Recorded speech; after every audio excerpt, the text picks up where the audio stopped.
Hello friend, welcome back to our channel Sumi kitchen. Friend, তোমাদের সঙ্গে একটা নতুন রেসিপি শেয়ার করছি, সেটা হলো কাচকি মাছের ভুনা। এখানে আমি কাচকি মাছের শুটকি ভুনা করেছি। রেসিপিটা যেমন হয়েছিল দুর্দান্ত তো দেখতে, তেমন হয়েছিল খেতে। খুবই অসাধারণ একটি রেসিপি। তো চলো শুরু করা যাক। আমি এখানে একটা ফ্রাই প্যান নিয়ে নিয়েছি, ওর মধ্যে আমি 1 বাটি জল দিয়ে দিলাম। জলটা গরম হয়ে গেলে পরে এই বাটিটার মধ্যে গরম জলটা আমি নামিয়ে নিচ্ছি। এখানে আমি জলটা উষ্ণ গরম করেছি। জলটা গরম করা হয়ে গেছে, ওর মধ্যে এবার দিয়ে দিলাম কাচকি মাছের শুটকিগুলো। এখানে আমি আমার পরিমাণ মতন কাচকি মাছের শুটকি নিয়ে নিয়েছি। ওগুলো গরম জলের মধ্যে আমি 2 থেকে 5 মিনিট ভিজিয়ে রাখবো। তো এখানে 5 মিনিটের জন্য আমি এটাকে ভিজিয়ে এবার আমি এটাকে ওয়াশ করে নেব। এখানে আমি একটা স্ট্রেনারের মধ্যে সম্পূর্ণ শুটকি মাছগুলো ঢেলে দিলাম। এবার একটা ঠান্ডা জল দিয়ে এগুলোকে ভালো করে হাত দিয়ে নেড়ে চেড়ে ধুয়ে পরিষ্কার করে তুলে নিয়েছি। এবার আমি গ্যাসের উপর একটা ফ্রাই প্যান বসিয়ে দিয়েছি। ওখানে আমি দিয়ে দিলাম সরষের তেল। তেলটা গরম হয়ে গেলে পরে ধুয়ে রাখা কাচকি মাছের শুটকিগুলো আমি তেলের মধ্যে দিয়ে দেবো। তেলের মধ্যে দিয়ে একটু নাড়াচাড়া করে উপর দিয়ে দিয়ে দেবো আমি সামান্য পরিমাণ লবণ আর সামান্য পরিমাণ হলুদ। লবণ হলুদ দিয়ে আমি মাছগুলোকে ভালো করে ভেজে তুলে নেব। তো এখানে দিয়ে দিচ্ছি লবণ আর সামান্য পরিমাণ হলুদ। হলুদ আর লবণ দিয়ে এবার নেড়ে চেড়ে মাছগুলোকে ভাজবো আরও 2 থেকে 3 মিনিট। মাছগুলোকে ভেজে আমি তুলে নেব। তো বন্ধুরা, কাচকি মাছ কিন্তু খুবই ছোট আর খেতেও কিন্তু অসাধারণ। তো এবার একটা পাত্রে আমি মাছের ভাজাগুলো ঢেলে নিলাম, দিয়ে ওই ফ্রাই প্যানটায় পরিষ্কার করে আমি আবার গ্যাসের উপরে বসিয়ে দিয়েছি। এবার আমি ওখানে আরও কিছুটা সরষের তেল দিয়ে দেব। তেলটা গরম হওয়া পর্যন্ত অপেক্ষা করব।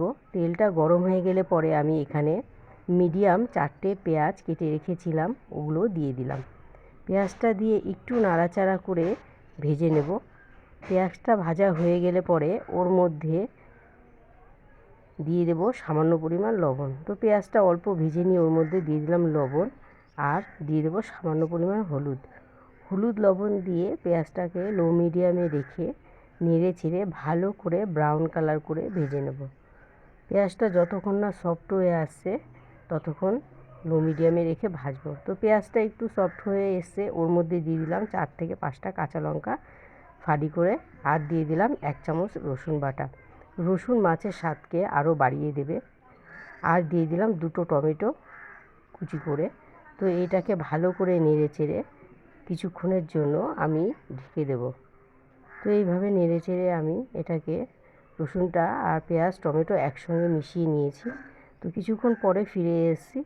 এবার এর মধ্যে দিলাম রেড চিলি পাউডার 1/2 টিস্পুন, দিয়ে সামান্য পরিমাণ আমি এর মধ্যে জল দিয়ে দেবো।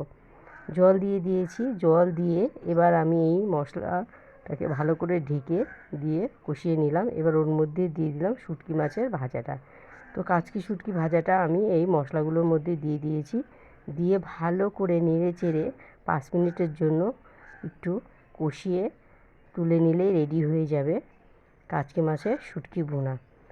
তো এবার উপর দিয়ে আমি ছড়িয়ে দেব ধনেপাতা কুচি। দেখতেই পাচ্ছো কত লোভনীয় হয়েছে দেখতে, খেতেও কিন্তু হয়েছিল অসাধারণ। তো বন্ধুরা, আমার রেসিপিটা যদি ভালো লাগে তোমরা সবাই লাইক কমেন্ট শেয়ার করবে এবং আমার চ্যানেলটাকে সাবস্ক্রাইব করে আমার পাশে থাকবে। আর রেসিপিটা দেখার জন্য তোমাদের সবাইকে ধন্যবাদ।